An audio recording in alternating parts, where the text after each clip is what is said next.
Hello dear student, आप सभी का स्वागत है आपके प्यारे से चैनल चैंपियन एकेडमी मैथ्स पर।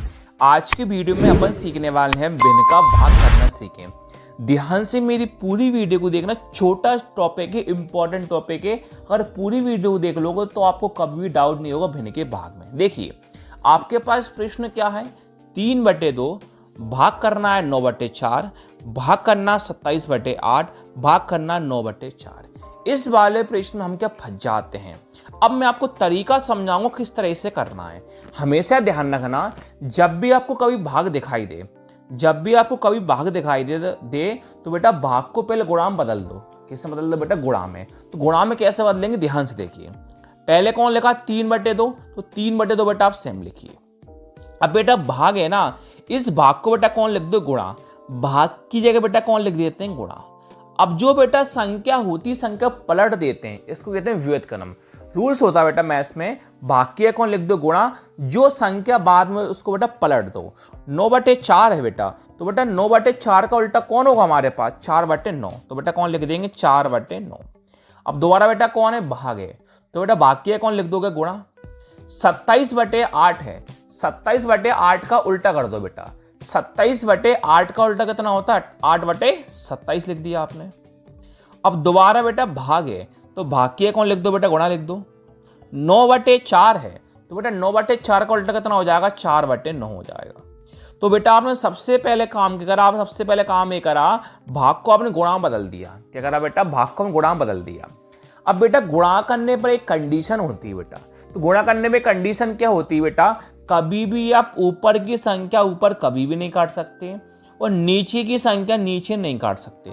सर अगर हम कभी ऊपर का ऊपर नहीं काट सकते और नीचे का नीचे नहीं काट सकते तो सर कैसे काटेंगे? देखिए, ऊपर का है नीचे काट सकते हो, ऊपर का क्रॉस में काट सकते हो, ऊपर का यहाँ काट सकते हो, चाहे ऊपर का यहाँ काट सकते हो, इसका भी यहाँ काट सकते हो, इसको भी यहाँ काट सकते हो, कहीं भी ऊपर नीचे कहीं भी काट सकते हो। बस शर्त इतनी सी है, ऊपर का ऊपर नहीं काट सकते और नीचे का नीचे नहीं काट सकते, और जहां आपके वहां ऊपर नीचे आप कहीं भी काट सकते हो। चलिए मैं काट के दिखाता हूं, देखिए आसानी से देखना। 3 से 9 काट रहा है तो भी सही है, 3 से 27 काट रहा है तो भी सही है, 3 से 9 काट रहा है तो भी सही है। अब 2 से 4 काट रहा है तो भी सही है, 8 से 2 काट रहा है तो भी सही है, और 4 से 2 काट रहा है तो भी सही है। कहीं से आप कुछ भी काटिए, आपका आंसर हमेशा क्या आएगा बेटा? सही आएगा। चलिए काटते हैं हम।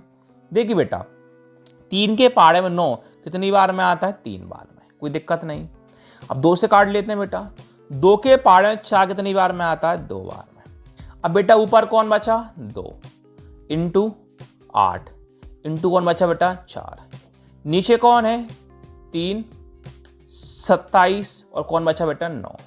अब बेटा मुझे एक बात बताइए, ऊपर 2 है, नीचे 2 से कोई संख्या कट रही क्या? नहीं कट रही। ऊपर 8 है, नीचे 8 से कोई कट रहा है क्या? नहीं कट रहा। ऊपर 4 नीचे कोई कट रहा है क्या? नहीं। नीचे 3 ऊपर कुछ कट रहा है क्या? नहीं कट रहा। आपको सर 2 से 8 काट लें बेटा, ऐसा नहीं हो सकता।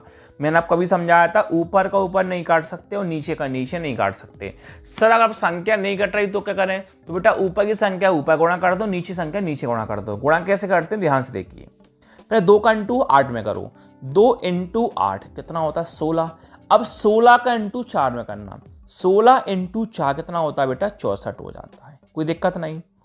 अब बेटा पहले आप छोटे छोटे इंटू करना, 3 का 27 मत करो, 3 का पहले 9 में करो बेटा। 3 9 में कितना होता है? 27। अब 27 का इंटू 27 कर दो, तो 27 का वर्ग बन गया। तो बेटा 27 का वर्ग कितना होता है? 729। कितना होता है बेटा? 729। तो 27 इंटू 27 कितना हो? 729। अब 64/729 किसी के पाड़े से कट रहा है क्या? नहीं कट रहा है, तो बेटा आपका यही फाइनली आंसर हो गया। Thank you.